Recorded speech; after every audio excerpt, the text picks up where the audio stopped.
Hola, ¿qué tal amigos? ¿Cómo están? ¿Bien? Me alegra. Por aquí realizando un video tutorial en el que vamos a resolver este problema. Dice, realice un programa que permita resolver el siguiente problema. Por las estadísticas del DANI se sabe que de cada 10 niños que nacen en Colombia mueren 2. Si mueren más de 100 niños anualmente debe indicar un estado de alerta. Por consola debe recibir cuántos niños nacen.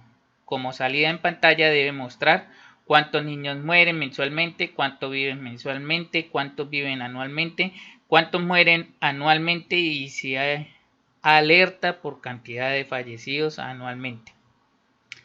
Entonces, yo por aquí tengo ya algo preparado en el que vamos a mirar cómo debe operar el programa de manera general, ¿sí? De manera general.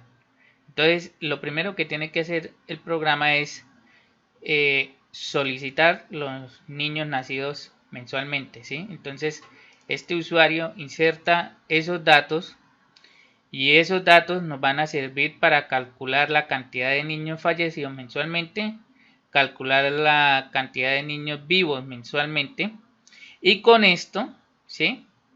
Y con esto vamos a calcular los niños vivos anualmente y fallecidos anualmente. Listo. Entonces, ¿qué es lo que vamos a hacer? Después de eso tenemos que colocar un condicional en el que nos pregunte cuántos fallecidos hay. Si hay más de 100, hay que mostrar una alerta y si no, pues continuar con el programa. Es así de fácil, así de sencillo, ¿sí? Entonces, tenemos que calcular cuántos niños mueren mensualmente. Básicamente, eso lo podemos calcular con los niños que nacen, ¿sí? ¿Cuántos viven mensualmente? ¿Cuántos viven anualmente? ¿Cuántos mueren anualmente? Y si hay alerta por ellos. Entonces, esto es lo que vamos a calcular. Y para eso, vamos a usar la programación orientada a objetos. Y para ello, pues he creado aquí unas clases en el que vamos a usar, ¿no? Entonces la clase program es la clase principal en la que armaremos como todo el rompecabezas y va a estar el funcionamiento principal del procesamiento de los datos. La clase estadística lo que va a hacer es básicamente es guardarnos la información estadística que se requiere para mostrar para el usuario, ¿sí? Entonces, con ella le creamos estas variables que están aquí o estos campos y estos campos son los nacidos. Estos nacidos son los nacidos mensualmente, ¿sí? Los fallecidos serían los fallecidos mensualmente. Y estos vivos serían los vivos mensualmente. Las otras dos serían fallecidos anual y vivos anual, que es bastante diciente ahí la variable. Esto serían nuestros atributos, ¿sí? Las funciones que nos permiten guardar y obtener datos de estas variables, ¿sí? Que estas variables van a ser de tipo privado. Y esto que vemos aquí serían nuestros métodos. Entonces este método toString, ¿sí? Lo que va a hacer básicamente es mostrarnos por consola un texto formateado por nosotros mismos, ¿sí? Entonces, pero eso ya lo vamos a ver cuando estemos programando.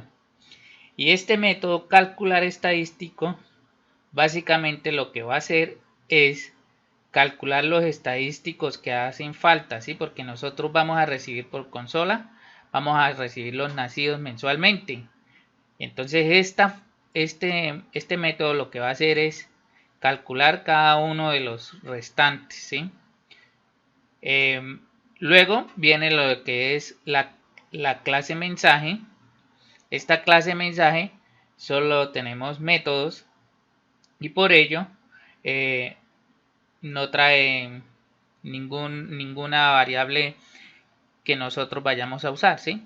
Entonces, básicamente ella lo que nos hace es mostrar mensajes o hacer una pequeña validación. Entonces, esta presentación básicamente lo que nos va a hacer es mostrarnos en el cabezote de la ventana de la consola, pues una pequeña presentación del programa. Este método de error básicamente lo que hace es mostrar el mensaje de error que nosotros queramos, ¿sí? Y este es entero lo que hace es validar si lo que ingresó el usuario por consola es un número o no lo es. Y este mostrar alerta, pues básicamente es mostrar la alerta que nos dice aquí en el ejercicio que si hay una alerta por cantidad de fallecidos anualmente, ¿sí? Entonces, si superó los 100 fallecidos, pues hay que mostrar una alerta. Y con eso estaríamos nosotros terminando esta parte del video, ¿sí? Entonces, pues nada, los espero en el próximo video para que ya comencemos a crear el proyecto y a crear nuestras clases. Entonces, no olviden dar manita arriba, suscribirse al canal y déjame un comentario excelente. Gracias, nos vemos.